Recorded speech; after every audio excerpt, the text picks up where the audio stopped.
Kanina, binanggit natin sa awit na sa pag-ulan, may yellow, orange, and red na nagsasabi kung gaano kalala.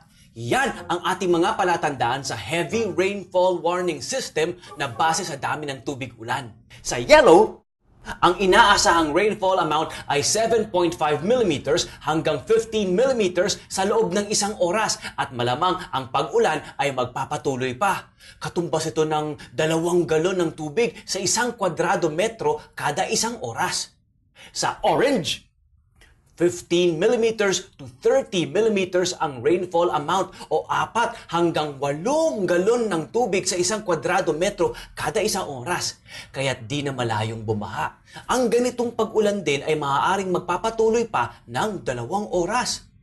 Sa red, ang rainfall amount ay umaabot na sa 30 mm sa nakaraang oras o di kaya'y 65 mm na sa loob ng 3 oras.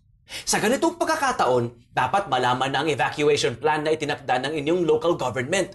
Mayroon ding tinatawag na public storm warning signals na umuuri sa mga paparating na bagyo. Kasama rito ang lakas ng ulan, pati ang bilis ng hangin.